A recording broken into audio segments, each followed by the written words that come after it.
Thanks for watching. If you could please like and subscribe, that really helps me grow this show and I'd really appreciate it. Thank you. Seems fair to me. Absolutely is fair. And this is definitely the unsexy side of property. Buy-to-let is dead. No, it is not. We would be at 5 or 6 or 7 properties probably, not at 60, 70. It doesn't get spoken about enough. I've got to be clever in a look, haven't I? Now is a better time to be doing vendor finance deals than then. This would definitely be one of my favourites. Gerard. Joe. Honestly, really appreciate you coming down here. Thank you very much. I've, Dave put me onto you, and I've been looking into that. You do a lot, mate. I do quite a bit. Yes, I do quite a bit. For anyone who doesn't know, can you tell me who Gerard is and what you do? I want to know everything, mate. So, okay, I will try to keep it short. So, professionally, I'm a qualified solicitor. I still work full time. Got a fantastic job for a very large law firm based in the West Midlands called Talbots Law.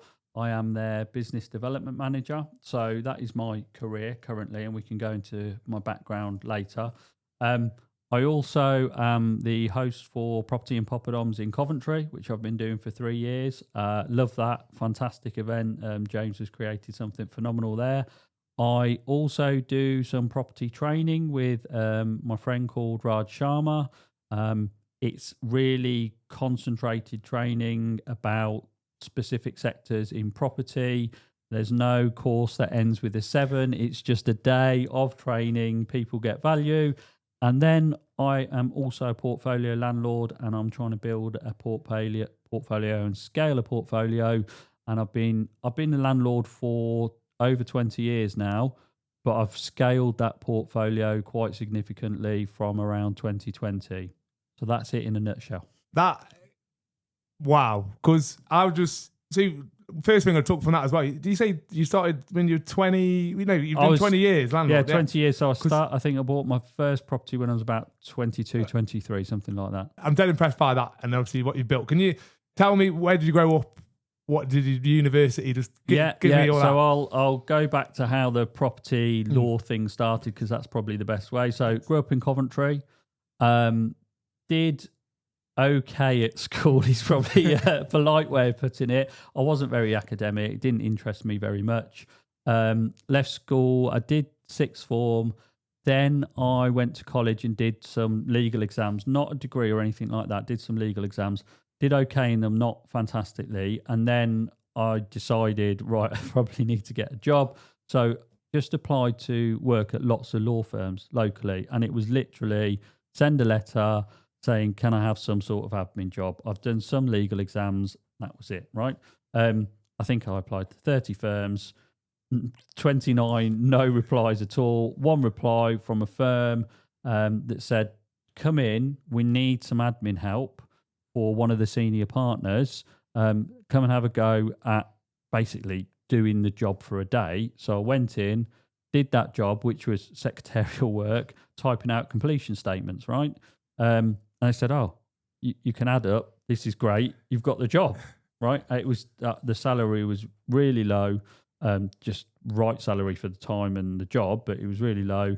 And that is how I came to learn about property investing, believe it or not, because the partner there, he did something like 40 completions a week, which is a lot, right? And I kept seeing the same names come up as clients every couple of weeks. So I said to my boss, what are these guys doing? They bought a house 2 weeks ago. Why are they buying a house again? And he said, no, they're buying them to rent them out. And because I didn't go to uni, my family owned the house that we lived in. Most of my family did. I didn't know that was a thing specifically. So we went through it all. I went through it with my boss and said, well, how do they do it? Spoke to some clients and then thought, right, well, I'll give it a go, or try and give it a go. And that's how it started. Did you want to go into law? What made you want to go into law then, should I say? What made me want to go into law? I don't like injustice generally. So I thought it was a really good career to try and help people, essentially. That is why I went into it. So to try and help people, stop injustice, because that is what the law is about, really, although a lot of it is actually procedural. that's what made me want to go into it. I probably watched a bit too much television about how things worked, and they don't actually work like that. But that was the driver, and I find technicalities really, really interesting. So I find not finding loopholes, but finding using technicalities really interesting. So that's why I went into it. Oh, brilliant, mate. So, and then you've found someone there, basically, like you said, seen they were buying properties, and then wanted to do that yourself, obviously. It just sounded like a good thing to do. I didn't understand what I was doing, Joe, at all. At all. But it just sounded like a good thing to do. I just got into work. I started looking at stocks and shares, started looking at, well, how can you make a bit more money doing something other than your job? And it was easier. I didn't actually know how easy it was back then to buy houses, but it was easier to get into it than it is now. So I just bought one, did it up, refurbished it, refinanced it, let it, and that was the start of being a landlord at 22 or whatever it was. That's ongoing, that is. That's such a young age to get into it. It's brilliant, mate. It was quite on top. So I was working full time and then coming back to the uni bit, actually. So I went to Coventry Uni, but I went to the university at night. So I would do a full shift in the day at work, then I'd go to university, and then I'd get the bus because I didn't drive up to the property that I was refurbishing, do a really bad job on the refurbishment, walk home because the bus had stopped, and then do it all over again. I mean, I would not do that now, but you know, it was what you needed to do at the time. It's great dedication. Yeah, well, it was. If I had my time again, I'd do it differently. I'd do it much more like I do now. But yeah, it was a good learning curve.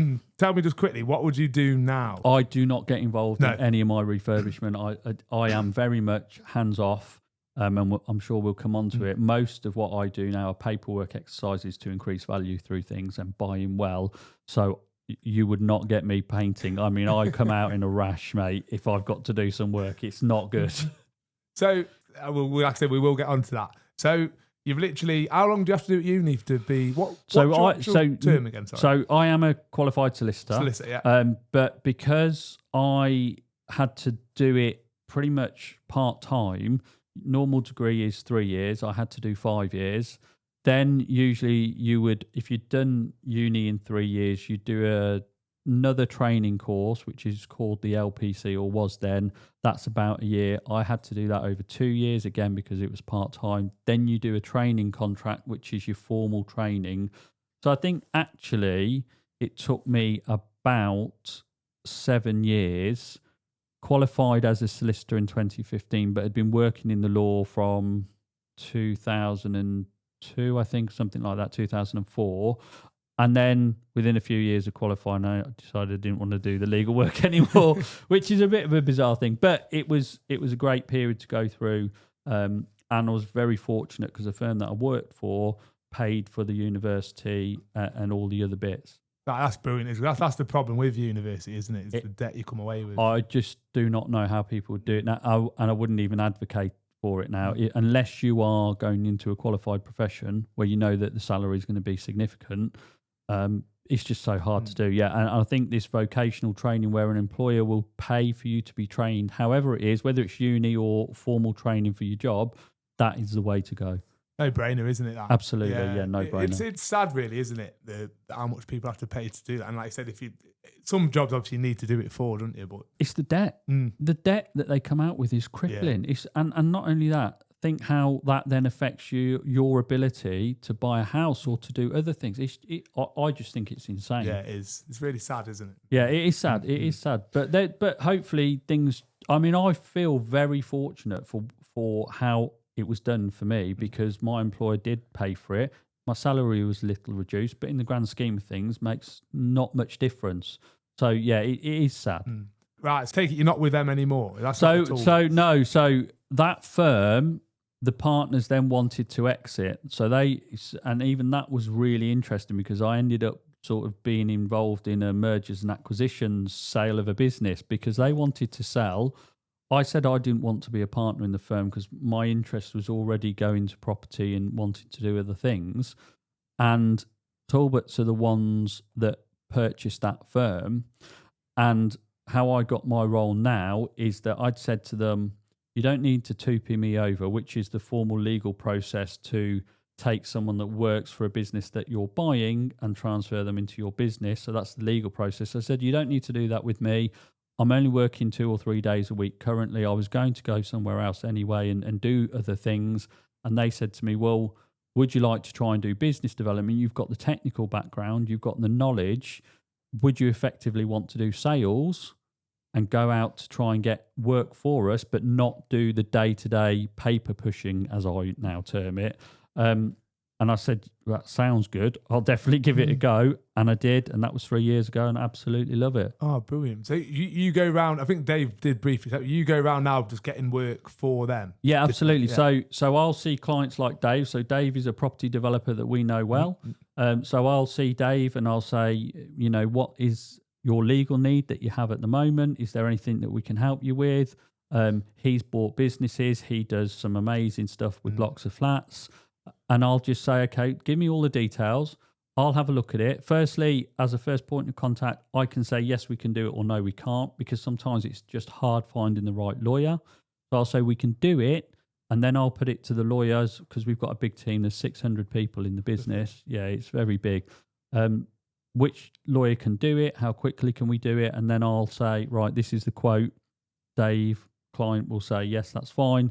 And then I'll pass it on. So I'm fortunate because I get to do the nice stuff. The lawyers are doing the very technical stuff, but I really like going to see people, going to see business owners. I think I add value because I can say straight away, look, I understand what you're talking about. I understand why you need to do this. Have you thought about this?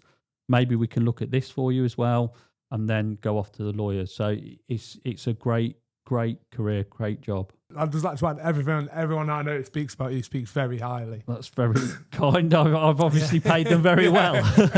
I really enjoy my job, and this whole leaving your job for property thing, I've never quite understood, because actually there's so many reasons that you wouldn't want to do that anyway. If your driver is you hate your job, don't necessarily get out of your job to get into property, because property is terrible to replace a salary, right? It's awful. Get a better job, a different job that aligns with what you want to do more. But unfortunately, in the property sector, there's this thing about, I must leave my job. And there's nothing wrong with that, but equally, there's nothing wrong with having a job. That's the thing that no one says. There's nothing wrong with having a job. If you like what you do.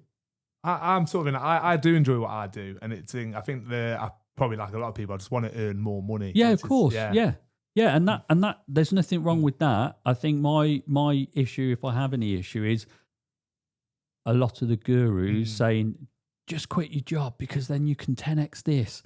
That's fine, but actually none of the things that they talk about actually work in the way that they portray a lot of the time. So yeah.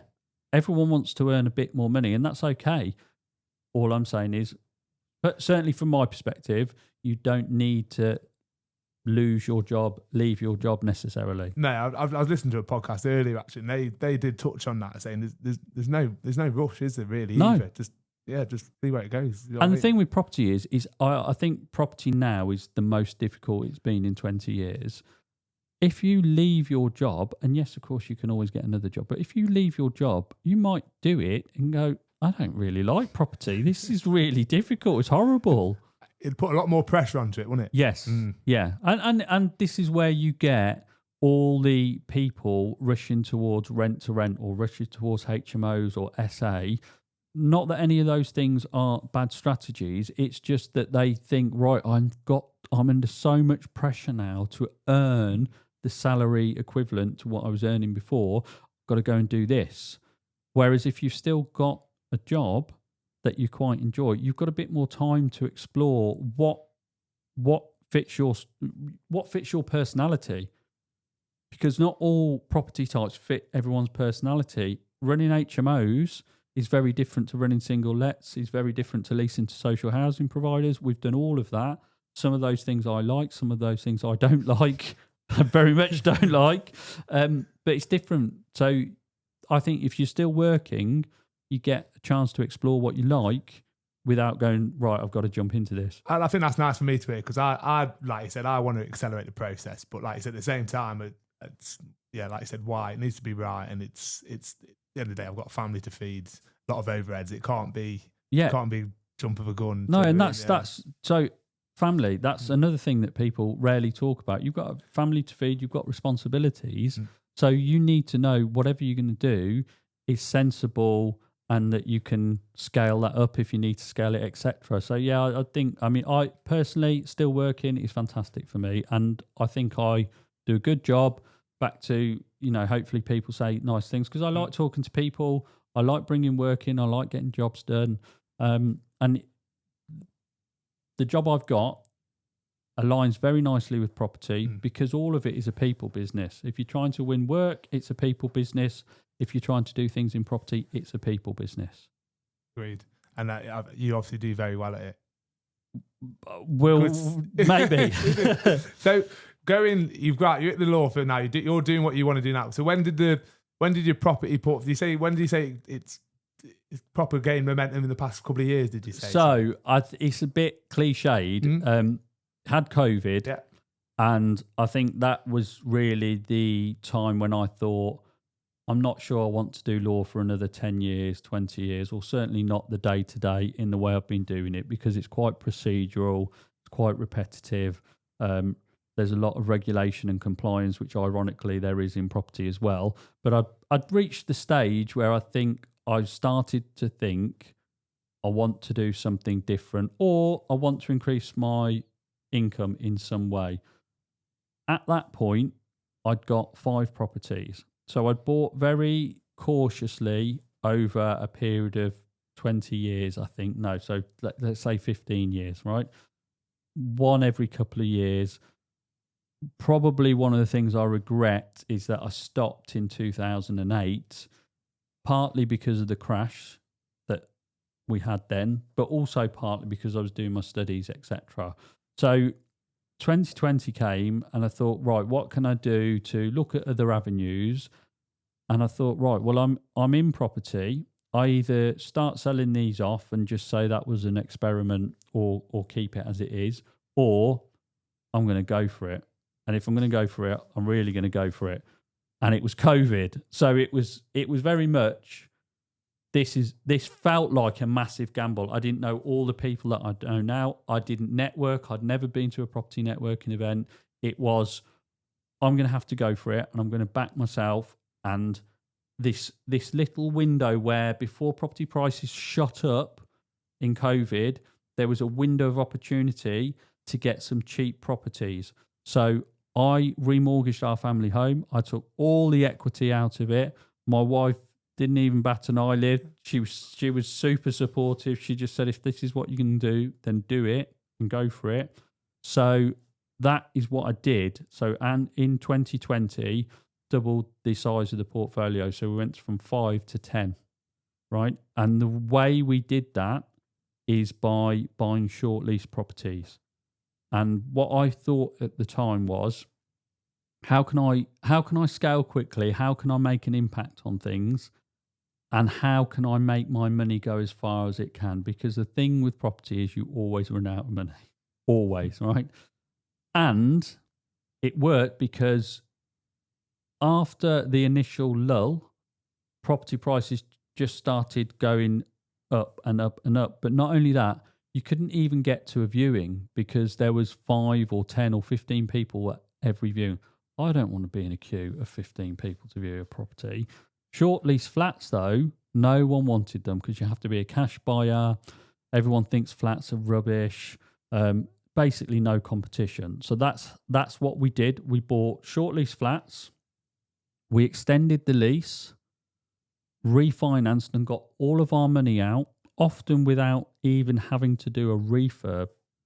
Right? So it's a paperwork exercise.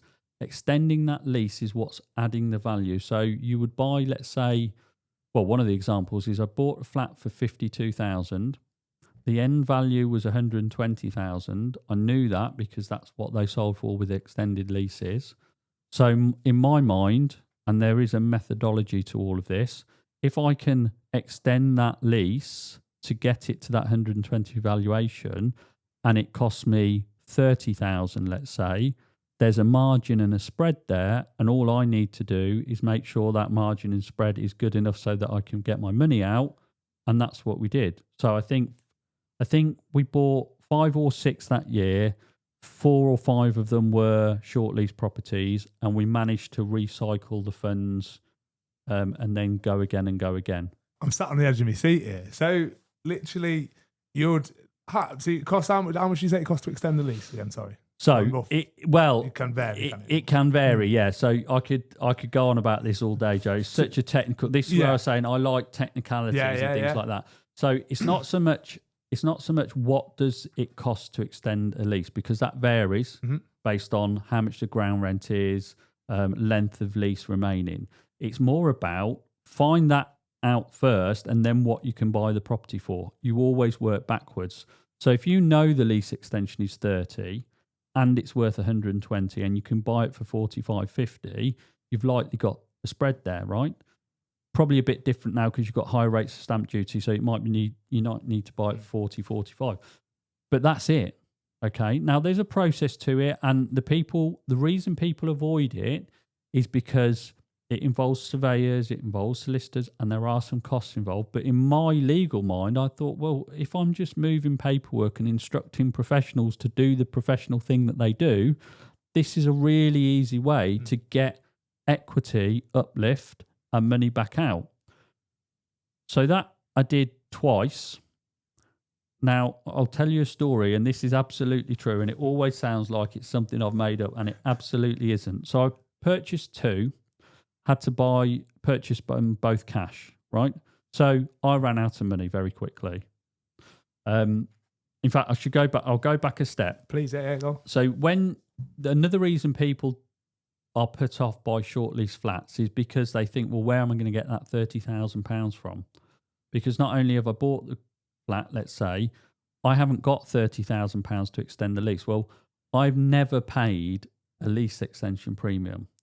I get the remortgage company to pay it. So I line up the lease extension with the remortgage.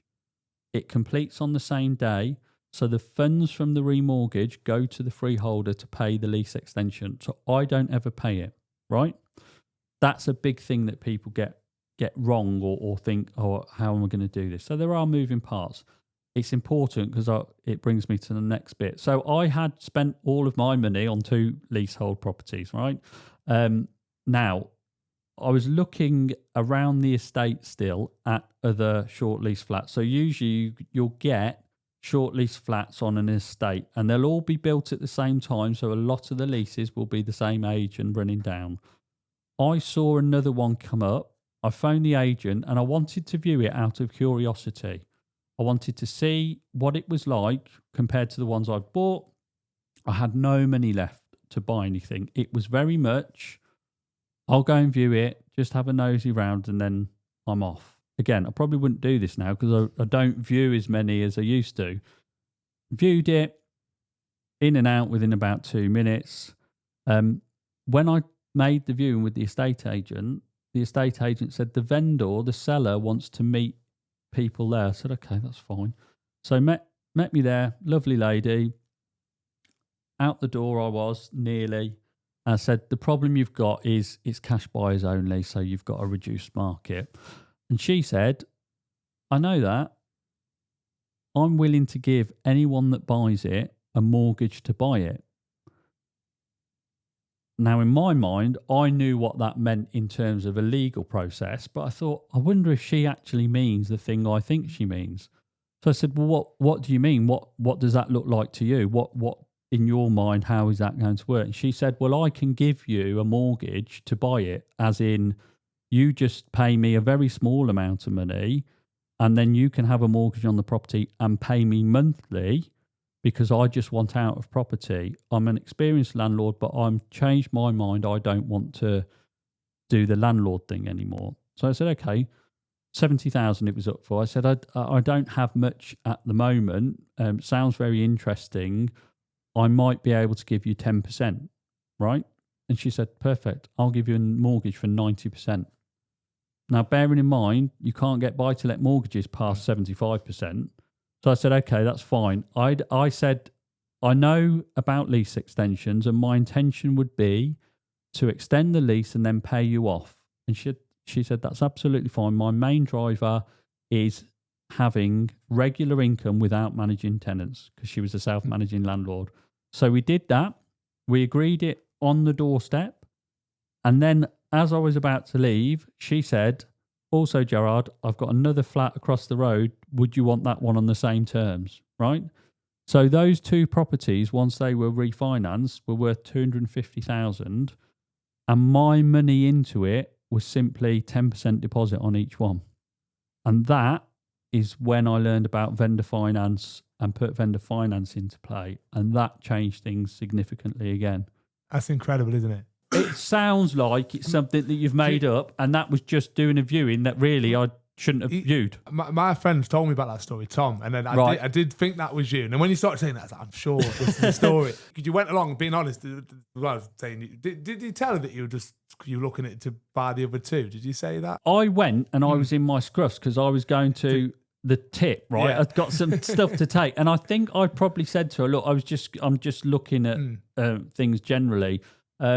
But she was a very switched on lady. This is the point. And I think this was 2020, right? Now is a better time to be doing vendor finance deals than then, because of all the Renters' Rights Act changes and because of everything that's happened. You've got so many landlords that want to exit. So I think I was straight with her, absolutely.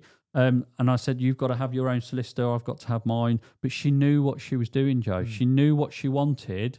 And a lot of the best deals I've ever done are win-win scenarios where things line up perfectly for the buyer and the seller. It doesn't need to be there's disparity. It lines up perfectly. But I mean, what an absolute stroke of luck. And I have been very lucky. She's then since become one of our biggest private lenders, because she doesn't want the money. She wants it earning for her. Win-win, like you said, exactly. And win-win is got to be the way that people focus on doing business in property, in my opinion. I think you're right, mate, because you don't. I couldn't. I'm not that sort of person to try and do one over on someone. Well, it doesn't work because even if you get away with one, then your reputation is tarnished. And in property, as we spoke about before we came on air, it's a really small community, right? You'll get a bad rep with the estate agent, a bad reputation with sellers, a bad reputation with the portfolio landlords in your town or city.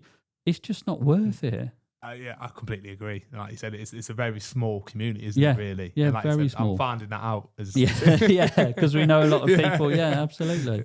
So, can you tell me where these are? I mainly operate in Coventry. We've got some in Warwickshire, which is Nuneaton, Bedworth.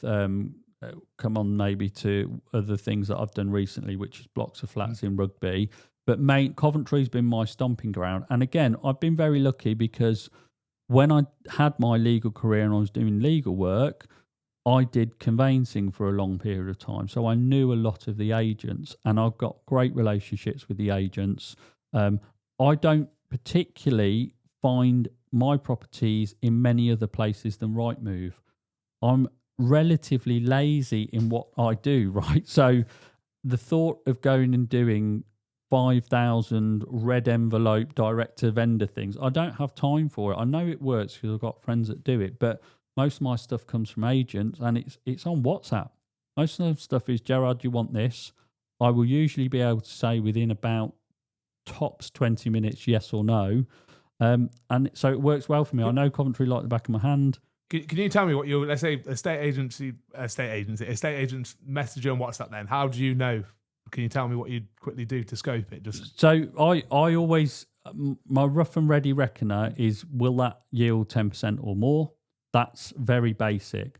I'll look at comps if I need to. But I know Coventry so well that I'll say, yes, I can rent that for X. So I know the rents, I know what value I can pay. And therefore, when an agent doesn't come to me saying, will you pay top price, Gerard? And that's okay, because I don't advertise I'll pay top price. What I do advertise is I'll do what I said I will, and I'll make sure that it's done in the time that you or the vendor need, right? So they come to me and they say, is it something you're interested in? And I'll say, yeah, okay, that's a 9% yield or a 10% yield. And then I'll say, yes, I'll have a look. And if not, then it's no. And I tell them no quickly. And that's it. Don't mess them around. No nonsense. They know where they're at. Absolutely, yeah. And I've never, ever chipped someone at the end, right? Unless things change, unless there's a survey result, not that we do many surveys, but unless there's something, not chipping people at the end. I hate that. Like you said, once you've agreed on something, you agreed on it. Unless, like you said, it's just something's come up, it's completely, like, well, yeah, if you can't ignore this sort of thing. Yeah, because it's reputation. I trade on my reputation, and it does matter to me what people think, because they're either going to think, well, Gerard is someone that does what he says he will, or they'll just phone someone else that will. So for knocking $5,000 off at the end, what is that worth? Seems silly to me. We said before, like I said before, treat people how you want to be treated. 100%, yeah. And it's just the right thing to do. And like you said, your name's everything. Yeah, and I absolutely maintain that. I have not sold many properties as I've gone along. One that I did try to sell, a lady did that, and I said to the agent, do not allow her to try and chip at the end. So she tried to chip, and I said, absolutely not going ahead with the sale. Not just no, I just said not dealing with her. It's just not. I don't want to deal with people like that. No, you shouldn't have to either. No, and like you said, it's lesson for her hopefully as well. Yeah, absolutely, or not. Right, she might go off and do it, but it doesn't align with what I think about things. So I don't want to deal with people like that, and that's how I try and treat everything I do. Brilliant. So we're at now. So where have you got business partners? Did you say? So we, as it stands today, we've got 63 properties. Great effort, well done. Most of those have been acquired in some form of JV partnership. So some of those are my own, that I own with my wife, and then a significant number are also with JV partners. So what I learnt very quickly, right, going back to those 2 flats, is you run out of money very quickly. So you've either got to partner with people that have got money, partner with people that got other skills, do both, so have partnerships with money and other skills, but that's how you scale portfolios. And I was fortunate to join a networking community. When I was deciding I think I wanted to do something else, I thought I really need to go and talk to other people that are doing this. And actually, you've had Adam Lawrence on, and I've said this to Adam a few times. The reason I joined a networking community, and it was his, so he had a business called Partners in Property. He was one of the very few people that I saw talk about property that seemed to know exactly what he was talking about. Didn't seem like he was saying absolute nonsense, but I couldn't quite figure out, even though I've got the legal background, I couldn't quite figure out how he was doing it. So I went and thought, well, this guy seems legit, so I need to go and surround myself with those types of people. And that's where I learned a significant amount of the knowledge that I've now got. And also speaking to Adam and other people gave me the confidence to do joint venture partnerships, which can go really well or go really badly. But that's what gave me the confidence, and that's what I've done since. And we've done all sorts of different ventures. So one of my first JVs was with a builder. He would do back to brick. Those are the HMOs that we've got. So he would do the conversion works. I would put up the money in that instance. And then we'd have a joint venture. We'd split the profit, split the equity. And then I've gone on to do different variations of that. But what I've learned is good JVs can help you scale very, very quickly. That's that we wouldn't have got to 62, 63 properties now without doing joint ventures. And would I have more? Probably not. Would I have a bigger share of a smaller portfolio? Maybe, but in my mind, you just grow the pie, grow the cake, instead of thinking, well, I'll keep it all myself and I've got 3 properties and this is great. I think having a small number of properties is quite risky now. That's another reason why I wanted to scale, because I think having a small number of properties in the Renters' Rights Act era and all the rest of it is actually quite risky. So you're better to have a bit of scale and have some systems behind you. Yeah, I completely agree. I want to obviously push on to get more, not just that, obviously for that reason, but I just want more, obviously. As Yeah, well. and but it gives you some insulation because if you've got two Yeah. and those two tenants stop paying, Fucked, didn't you? you said it, mate. You're in difficulty, right? Let's say that's a better word. if you've got 15 Yeah. and 3 stop paying, that those 15 should support those 3, You got a good and that deal, yeah. and that's you touched on having a family and stuff like that. You have to think about these things. Got to protect it, haven't you? You've got to protect it. And it's same with JVs, right? So if you've got 4 JVs and 1 falls out of bed, you've got the other 3 JVs that hopefully mean that you haven't put all your eggs in one basket and that's all gone upwards in the wrong way. So I like to de-risk stuff in any way that I can. It's the legal part of me. It's my legal background. I like to de-risk. So JV partnerships, I'm a massive fan of. I think you've got to be very careful who your JV partner is. Can you tell me how you found your JV partners? Don't have to name names. So no. So see my earlier point about being lazy, right? All of my JV partners, I know in some way. So I haven't ever just gone into a joint venture with someone that I met at a networking event once. That's not what I've done. So I've always done it where I've known them or worked with them in some capacity. It's important to me because it allows you to get to know people and what they're like, because how people perform under pressure is the real test. So when things are going wrong, and they happen so often in property, you need to know that you can rely on your partners. So you won't know that unless you know them in some way, right? And it might be very simple. You go and have a casual coffee with them over 6 months. You see how they perform at work in whatever role they do. You observe them from afar, even if you know them a bit. You do something. So all of my joint venture partners have been people that I've known, but they may have been met at networking events, but then I've subsequently spoken to them and things like that. You built that rapport with built them. up a rapport and a relationship. So I haven't gone along and say JV with me, right? But I get a lot out of them as well, because I am a believer in playing to your strengths and your skill set and letting another partner do it. So a couple of the JVs we've got now, actually, most of my properties are, well, over half are leased to social housing providers or supported living providers. There's a couple of reasons for that, but I'm a big believer in doing commercial leases on residential property if you can. And 2 of my joint venture partners, they have operational businesses that run the social housing or supported living. I don't want to do operational businesses. It's not where my skill set lies. I like property. So knowing that I want to be in that sector because I think it provides better longevity, better security, but I don't want to operate the business, then makes sense for me to JV with these people. They run their business. They are the tenants of our properties. I've got the properties and the equity growth and all the rest of it. So do they, but then they run the operational side, and we've got secured tenants in those properties for years and years, etc. So I'm a big fan of strategic joint ventures. That's what I would say. So I always look at it, what can I bring? So I need to bring something. I can't just be this passive party. I have to bring something to the table. I know what I bring. I've got a very good network. I'm good with legals. I'm good with finance. I'm very good with structuring things creatively. And then the other party will bring something else. So it might be the operational business. It might be the builder that can do the refurbishments, etc.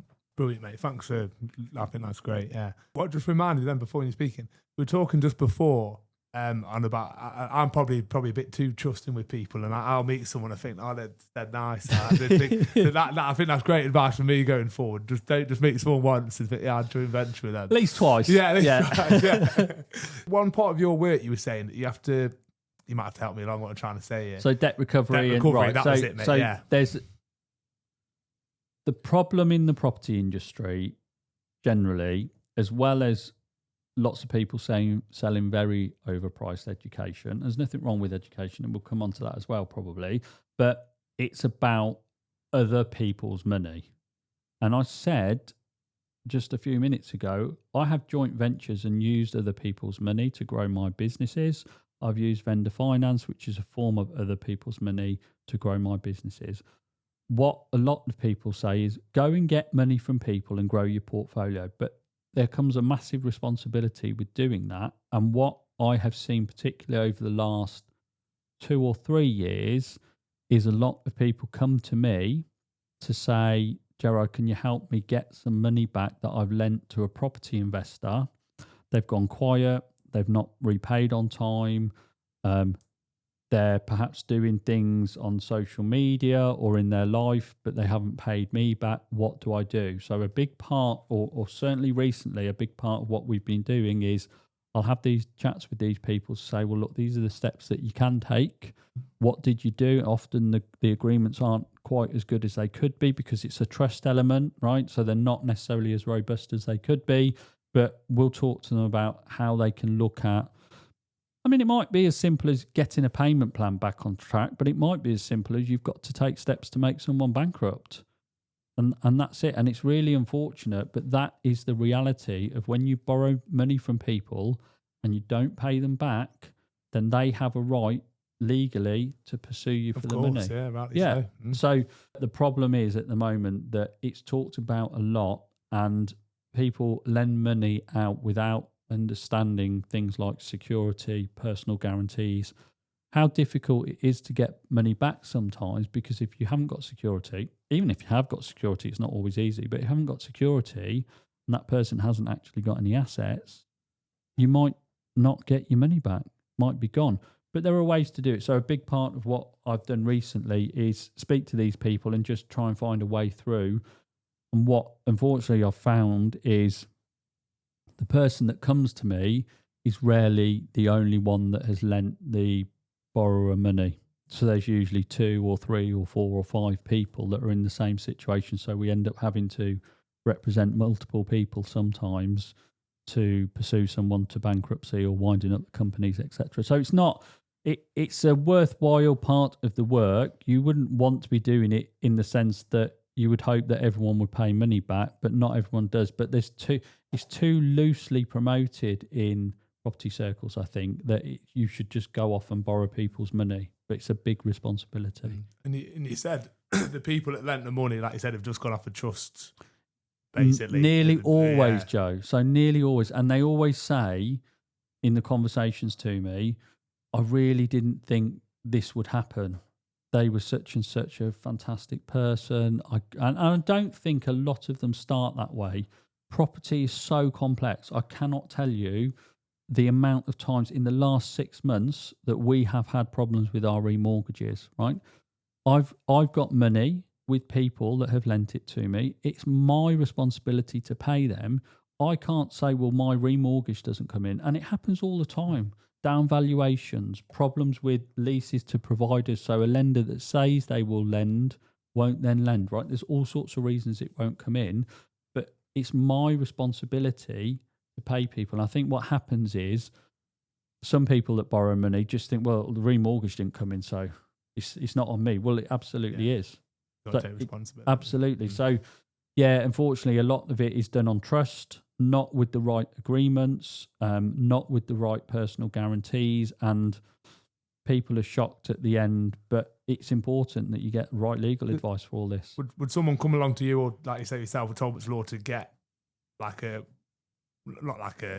script, basically, like a contract? Would it be? Yeah. So there's many different agreements you can do it with, right? So there's personal guarantees, there's first charges, there's normal loan agreements, there's promissory notes. There's so many things you can do. Could you just tell me what the promissory note is then? Right. So a promissory note is almost like a personal guarantee. So you say to me, Gerard, I'd like to borrow £20,000. Okay, fine. What are you going to give me in a form of security?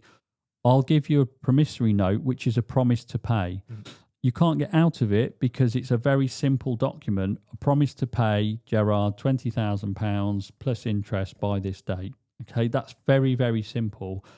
Might not be secure enough if you're lending on property, but it does mean you're on the line for it. So your house, your studio, you're on the line for it.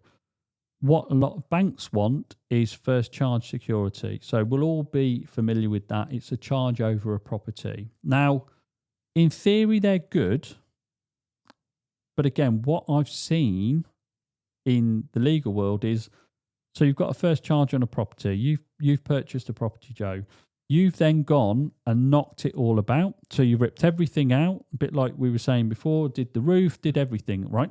And so this is Joe, the ethical property investor.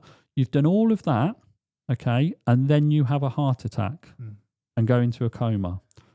And that lasts a long period of time. Me, as the lender, I'm thinking, well, this has now gone way past the loan duration. I'm going to have to step in and get my money back. So I repossess the house because I've got a first charge, but actually the house is worth half of what it was because you've knocked it all about. So there's different types of security, and what people don't do enough of when they're lending money is understanding the different types of security and understanding which one is better or which one is more likely to allow them to recover their money if things go wrong. Is it sort of different circumstances, different one each time? Absolutely. Yeah. So depends on the project, depends on your relationship between the borrower and the lender. So yeah, it might be the lender is quite comfortable to give PGs or accept PGs rather as security because they know that the borrower has hundreds of thousands or maybe millions of pounds worth of assets. So that's an easier process to go through. Because all of these agreements have different costs to them if you have them prepared by lawyers. So it's very situation specific. But if it's a new relationship, you don't know the person particularly well that you're lending money to, you need some robust documentation so that if things go wrong, you can take action. Just while we're on this conversation, because like this is obviously all new to me, you've explained that brilliant, so thank you, because it's great for me to understand things. Would it be unusual for, let's say, an investor to ask what you do own? Is that like a common practice? It's not common practice, but it absolutely would, but should be, right? So if I go and borrow bridging loan, or if I go and apply for a remortgage, the term lender or the bridging lender, so the lender will usually ask me for my assets and liabilities. So they will ask me to complete an Excel spreadsheet that says, what are your assets, what are your liabilities, who do you owe what to, and what are your outgoing monthly expenses, right? That rarely ever happens in the private lending world. But you've just said it. You know. So you've said, I don't know much about this, Gerard, but would that be normal? No, it's not, unfortunately. It absolutely should be. So I should know, if I'm lending money to you or the other way around, what else do you owe to other people? And what have you got to back all this up? That's it. Seems fair to me. Absolutely is fair. And if someone asks me, I very happily will show it to them. Another thing that no one seems to ask about, and I just gave the example of a heart attack, right? And this is definitely the unsexy side of property, isn't it, right? How boring is all this? But so what people should be asking is, what life policies have you got in place? What happens if you die? So you're not the rogue. You die, a life event happens because it happens to people. What insurance have you got in place? I will always say, well, I've got life policy for X, and that will cover all the debts I've got, right? But people don't think like this, unfortunately. Like you said, you need to, don't you, really? You should if you're lending money. Yeah. If you're lending money and you want, and lending money is a good thing, it helps the borrower. It's a good form of income if you've got good rates, but you've got to be everything in property now, you need to be professional at. Whether you're a landlord, whether you're flipping property, whether you're a developer, whatever you're doing, you need to be professional. And you have to think of it with a professional mindset. Completely agree. And obviously that's new to me. That just seems logical to me. It does, but I think people are nervous about asking for these things because they think, like you've just said, is it normal? Would it be right? Well, of course it is. Yeah. Just treat it as a business transaction and there's no emotion involved. I mean, often when some of the best property deals I've ever got, especially recently, when I'm negotiating with the agent, I just say, I can't pay any more because that's what my spreadsheet says. Nothing to do with me. I'd love to pay more, but that's what the spreadsheet says. Yeah. Right? It's the same. Yeah, I'd love to just give you the money, but my lawyers told me I need all of this. My lawyers told me I need to know all your inside leg measurements. That's it. 100%. You got to know it's got to work, hasn't Yeah. it? Yeah. I like I said, if I want to get an investor, that's what I wanted to push on Yeah. next, hopefully. But I'd have no problem with giving all the information. I'm an open book, and this is what I've got. This is what I've got. If anything ever happens, we'll do X, Y, and Z. Hopefully, it doesn't come to that. But Yeah. it seems common sense. To me. Absolutely, and that's how I've always done it. In our JVs, everything is open book. That's a fantastic term. It's all on the table. What everyone's earning from it, what people have got in terms of assets and liability, it's all on the table. It has to be very clear. So I think borrowing money is good if it's done properly and can very much accelerate things. So we would still be stuck, and it's not stuck, but we would be at 5 or 6 or 7 properties probably, not at 60, 70. That's an incredible amount, isn't it? It's a large amount for some people. It's very small for others, Yeah, right? true. But it's definitely only been possible because we've used vendor finance and creative strategies and all these types of things. Otherwise, it wouldn't have been possible. I'm just going to grab that. Hopefully. Has that been all right, mate? So far? Honestly, mate, Yeah. I was going to say, Zen, this has been one of my favourites. I'm not just saying that. I genuinely think it. Honestly, that information just that I've had, look, honestly, Yeah. fantastic. Because like, for me, this is much learning. Yeah, as it is for absolutely. other Of course. people. Yeah, And absolutely. honestly, It doesn't get spoken about enough, mate. I don't know anything about it. Yeah. So like, if someone's answering it, and then doing what I said, for me, it's music to my ears, because that's what I do, and you said that's right. Yeah. I've got to be clever and a look, haven't I? That would be first of all. But I'd like to say, honestly, this would definitely be one of my favourites, just because, honestly, one, you're a lovely chap. I'll probably leave this in there.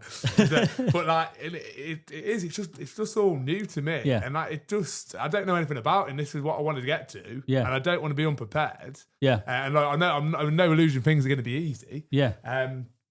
But it's what I want to know. It's And this is learning. It's good for other people to know. It's what a lot of people want to know, Yeah. and it's not what's taught, because what's taught is buy a house for £1. And I could tell you how to buy a house for £1, right? But it's hard to scale that. You might do one unicorn, buy a house for £1. You're probably not going to be able to do it over and over again. Whereas if you get the joint venture and the private finance and the vendor finance and the creative strategies in your mind very clear, you can do that again and again and again. It's repeatable and scalable.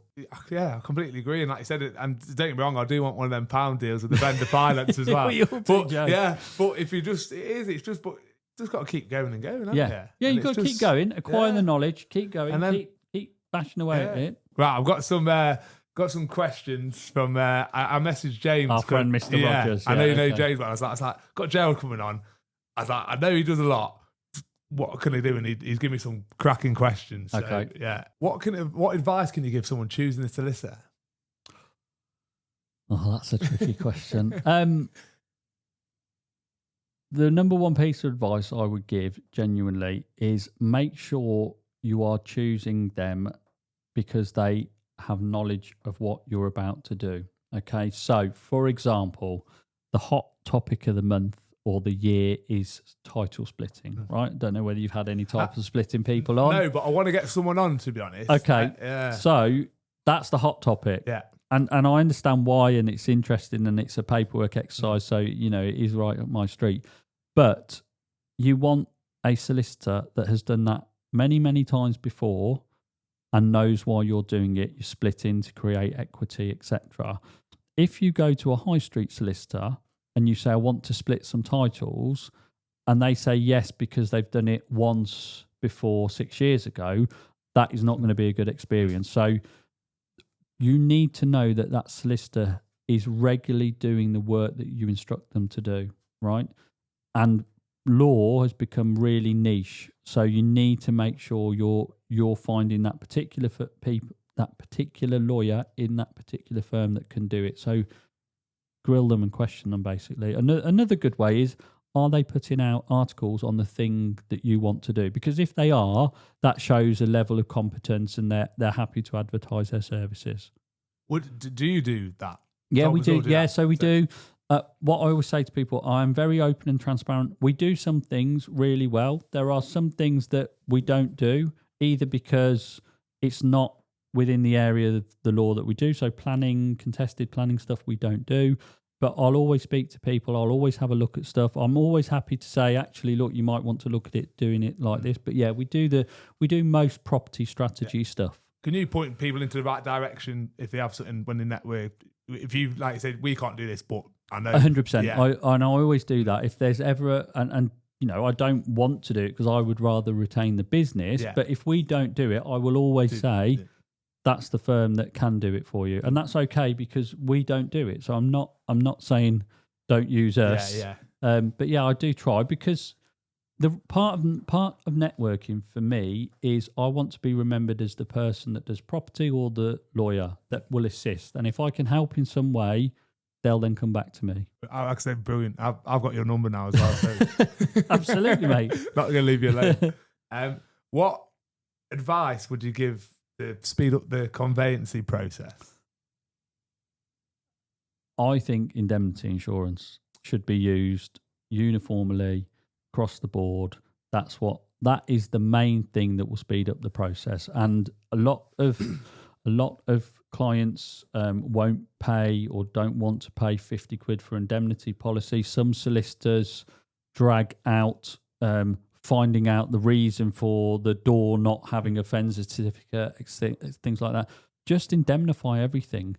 Now, there are some very technical things that you can't insure, but 90% of the time, indemnity insurance, if you're an investor like me, and I will take calculated risks. I don't get searches. I don't do a survey. I use indemnity insurance for everything. Now, that some of those things are risky, but if you want to scale and get things through quickly, that's the way I do it. But certainly indemnity insurance. I actually know what that is, which amazes me. But for someone that doesn't, can you just explain it? Because I'd absolutely butcher it. So the classic example is replacement windows. Mm-hmm. You should have something called a fencer certificate, okay? If you don't have a fencer certificate, and if the lender will accept indemnity insurance, which is an insurance policy that says without, because that documentation is lacking, we will insure the risk. And there's varying degrees of risk with that, but we will insure the risk of the seller not having the fencer certificate, right? That's one way to do it. And that's, I don't even know what they are now, 30 quid, 50 quid, done like that. It's all done. Or you go down the rabbit hole of, well, why wasn't that done? Let's go back to X. Let's go back to the builder. That can add another 3, 4, 5 weeks on. And as investors, this is different to property owners that are living in it. As investors, that's not what we want. We don't want it dragging on for another 5 or 6 or 7 weeks. Seems a no-brainer, to be honest. Is that all it is, about 50 quid as well? It depends on what the risk is that's being insured, but stuff like that is generally quite cheap. When you've got restrictive covenants, which is you can't do certain things on the land or with the house, it's more expensive. But indemnity, when I give talks, because I do give talks about how to get the best out of your solicitors, I always say, ask for indemnity insurance first. Right now, they might say you can't have indemnity insurance here because there's a very specific reason, and that's fine. But ask about indemnity insurance in the first instance. Real. We've already really touched on this. How have you personally built your wealth? Wealth. That's a funny old word, isn't it?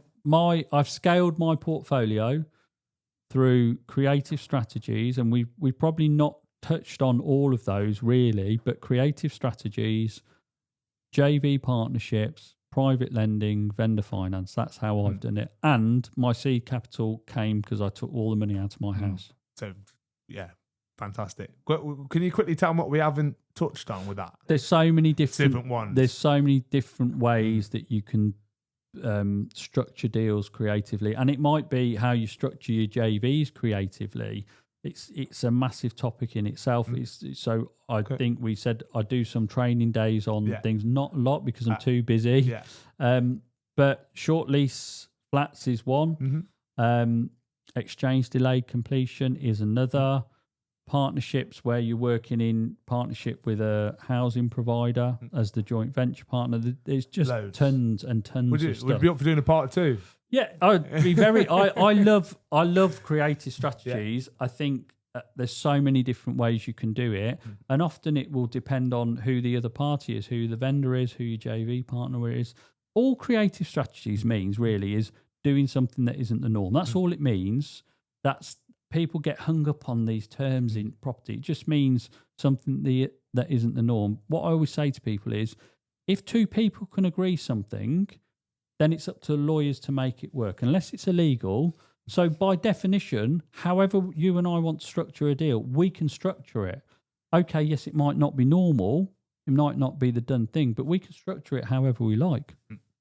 Yeah, no, That's all. Yeah. That's all creative structuring financing is. Sounds good, though, doesn't it? It does. Yeah, it does. Yeah, I agree there. It does sound good. Yeah. What are you doing now? Which would probably just answer this. What are you doing now, which would have been different to when you started? I rarely view properties now. I almost always try and have the exit strategy lined up, and by exit, I usually mean what tenant is going to go in there. What I'm leaning towards now is not doing any refurbishment work, buying stuff either below market value, finding an angle that I can add value with, or buying blocks of flats. So I've moved away quite significantly from doing any form of refurbishment work because it costs so much money. I'm not going to do the work. Look at these hands, right? they are not workman's hands. So I can't even add value by doing it myself. So I'm trying to buy creatively. Blocks of flats is a fantastic value example. So lots of people talk about title splitting. Well, there's some examples where you don't even need to split the title. You can just get the aggregate value. James has helped me with one of these recently. So I'm doing things where I am not doing much. I'm not doing work to the property. I'm just buying well. Can you tell me what's aggregate value means? So an example of talking to James about this today, block of flats that I purchased in Rugby, £475,000 is what I purchased it for. And interestingly, that's the one where I gave you the example of one of the tactics I use, not tactic, but it's genuine with estate agents is I can't offer anymore because my spreadsheet says X, right? So purchased it for 475. It was on for offers over 500. Had sold twice previously for 520. So the lady had her expectation set at 520, and I used my email templates, which is what I use a lot, to get it at 475. Now, we had it valued. I went into that on a bridge with Together. So Together lent on it. In the valuation report, it says purchase price and valuation 475. Later on in the valuation report, it says aggregate value, which is if all of these were separate. So there's 4 flats in that, Joe. If they were all separate on separate titles and sold off separately, so they were currently on one freehold title, it would be 540,000. So 475 is what I'm buying them for. 540 if they were split, which is where all this title splitting stuff comes in. However, there are lenders that will lend on the aggregate split value without having to split them. You don't need to split them. So James has just sorted the mortgage for me on one where it's come in and they will lend me from off the 540 valuation, not the 475. And I haven't got to do a title split. I haven't got to sort out the holding company. I haven't got to get plans drawn up. I was getting closer and closer then when you just kept talking. That's brilliant. Yeah. But to me, this is what I really like. How can you find these quick and easy wins? So one of the things that I do very differently now to what I did before, and one of the things that rarely ever talked about is what is not just your return on investment, what is your return on effort and time? Because you said that you did a property and you did it back to brick and all the rest of it, right? Now, I know from the projects we've done, that takes an awful lot of time. It takes quite a lot of headspace, etc.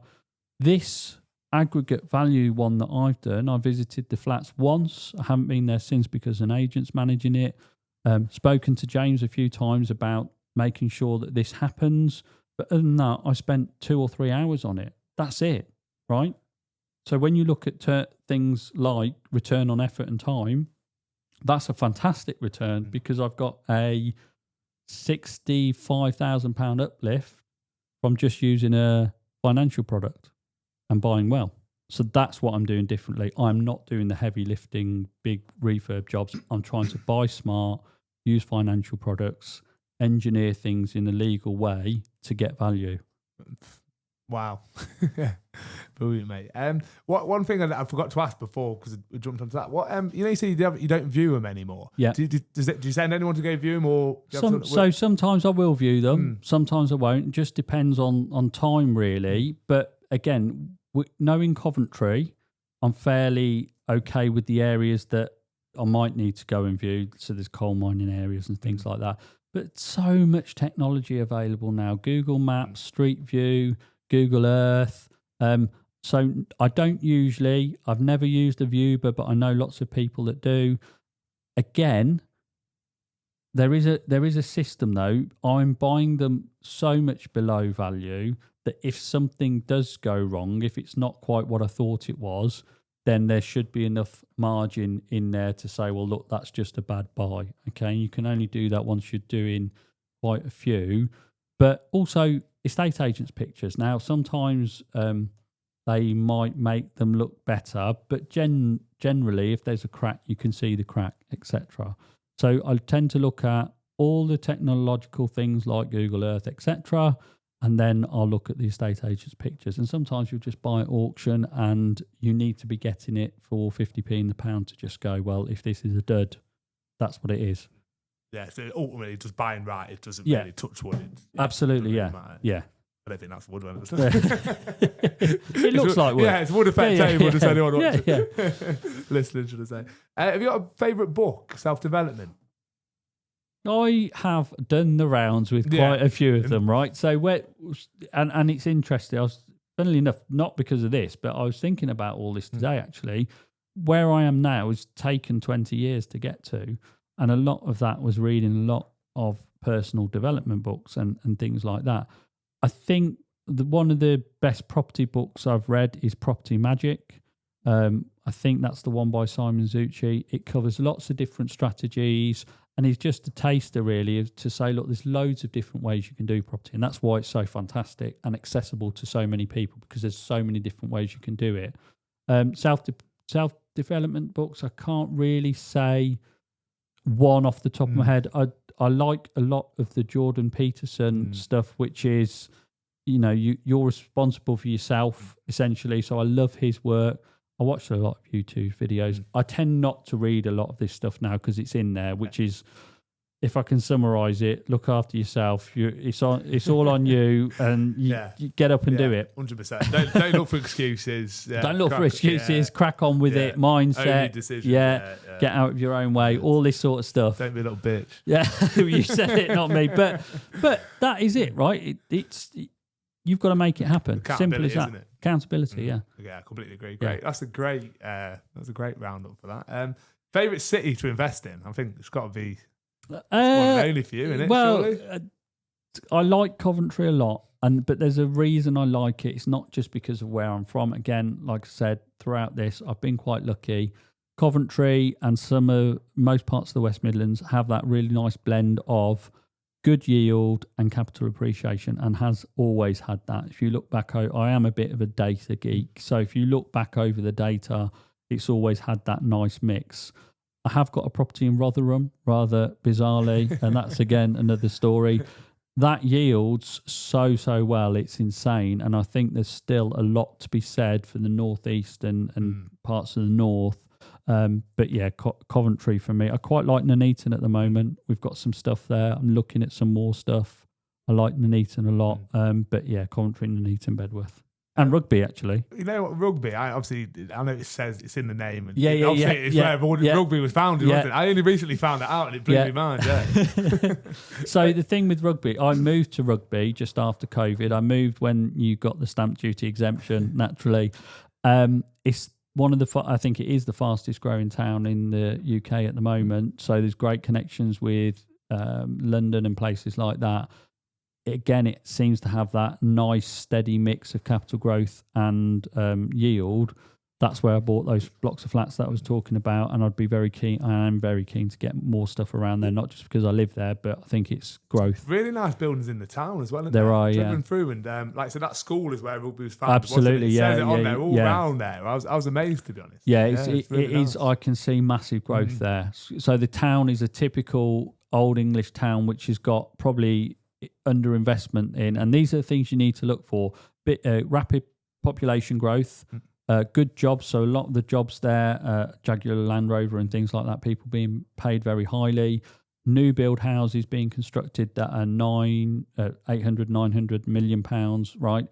I think you'll get growth there. So yeah, it's a nice place to live, but I think it's a good place to invest. Yeah. Most overrated strategy. Oh gosh, there's so many. There's so many, Joe. I think what I would say, and I've learnt this. So what's most overrated for me is HMOs. That's not because the strategy itself is overrated. It's because I don't like them and it doesn't align with what I want to do. For me, HMOs is like running a hospitality business. And actually, if you can do it well, that is what it is. So it's not really about the strategy, because everything can work well for everyone, right? It's about what aligns with what you want to do with your life, how you are as a person, etc. So lots of people say rent to rent is absolutely rubbish. And sometimes it is. Sometimes it's a great entry for people and then nothing after that. I also know people that have got massive rent to rent portfolios and doing it really, really well and making a lot of money. So I think it's more about who you are as a person, what you can do, what your skill set is, not, this next fad, and there's always a fad in property, isn't the thing it's cracked up to be. I think there's a lot of those, but you can make anything work. Just be very clear on what it is you want. Most underrated strategy. Buy to let. But yeah. 1,000,000%. Buy to let is dead. No, it is not. It is so underrated. It's untrue. I'm ever so grateful that people keep bringing out SA, HMO, title splitting. Buy to let is the core part of my business. Now, I do other things. So I'll lease a buy to let to a social housing provider, etc. But if that all goes away, I've still got a house that people need to live in. So most underrated, buy to let. I think that, and obviously I've only got a couple, but that's what I'm going to be doing, is focus on that. I think you will do very well doing that. Just before we go, one more question. For someone just starting, what advice would you give them? No money, no experience, just what would you recommend? So get some knowledge, and that knowledge does not have to be the person that's selling you the dream, but get some knowledge. And that knowledge can come from books, it can come from YouTubes, it can come from good value courses. Get some knowledge and identify what you want and work backwards. So everyone knows they want a bit more money, but rent to SA or rent to rent, okay, that's going to be a job. Have you got the time for that? Is that sustainable? Can you scale that, etc.? But get some education, and basic education is fine. Reading books. I read a lot of books. Go networking. Networking transforms everything. It really does make a difference, because if you can get in the right rooms with the right people, you are just going to acquire the information and knowledge that they've got. And property is a people business, so networking is important. I agree. I said that was going to be it, but I've literally just come to my head then. We didn't mention you run the Coventry property and Popcorns, don't you? Yes. All right? Yeah. Okay. So there are two things that I'd like to mention, if that's all right. Yeah, of course, mate. Yeah. I run property and Popcorns in Coventry, and that was a very strategic decision for me. So as I was that was about 3 years ago, a couple of years into, right, I need to scale this up and build my relationships and all the rest of it. And working with Talbots and making sure that I want to grow my network professionally, I said to James, who I didn't know very well then, I said, look, I'd love to host it. I love Coventry. I'd love to host it. So I've been doing that for 3 years. Fantastic form of networking. What it does for me, well, it gives me the position at the front of the room. So I get a bit of authority from that. I don't use that authority for any nefarious reasons, but it does. you have to acknowledge it gives you a bit of authority at the front of 100%, the room. I meet some fantastic people, service providers, people that want to do things. It's a great way to build your network. The events are fantastic. They're really laid back. I am much like you. I get speakers in and think, oh, I didn't know that. That's fantastic. I paid for a curry. I've networked and I've learned something new. This is fantastic. So I am the host of that. Really enjoy that. That's the second Wednesday of every month. So my next one is Wednesday coming. And then I also do property training days with my friend Raj Sharma. So Raj is a qualified accountant by qualification. Me being a solicitor, I do miss the interaction with clients and that relationship about giving advice and look, perhaps think about this. So we do training days. The title of the days is called The Property Plan. The idea is pretty much what we've been talking about, which is you need a plan. You need to know why it is you're interested in property, what you're trying to do. So we have a set number of days. We've done 4 over a year. And those 4 things the 4 days cover things like social and supported housing, how to get into that, creative finance, vendor finance, establishing your plan because you need a whole day on that. Property sourcing is another day. So we run these training days only for a year. I really enjoy it because it's a lot of the things that we've talked about I can go to in real in-depth. It's a couple of £100. It's not really expensive. No upsell at the end. There's no course at the end. It's just get some knowledge, hopefully put it into action. Away you go. I bet that's great value. Obviously, I haven't been, but I'll definitely be checking it out because honestly, what I've learned off you today in this short space of time, it's fantastic. Thank you so very much. No, thank you. For that. It's. I really enjoy the days because there's a lot. The reason it's a bit different to other training events, as far as I know, is that it's interactive. So it is questions. How do we do that? How does this actually work? Because a big problem in property is you can be taught, but you need the examples of how does this actually work. That's what I need, mate. I need, you know, I was just asking them questions, then I need to We all do, Joe. click. Yeah, we all do. Know what? It's great being told that you can buy a house for £1. Well, how does that work then? Tell me the steps. If you're a normal, ordinary person, you can get it, but tell me the steps, not hide it behind smoke and mirrors. And that's what our days are about. These are the steps. This is actually what you do. You should leave that day either thinking that's not for me or that is for me and I know how to do it now. That's it. Real. No, honestly, Joe, there's one more. What's your favourite speaker you've had at Coventry? Anyone come to your mind? I know you can't pick a favourite. Everyone's great. I've had some really, really good ones.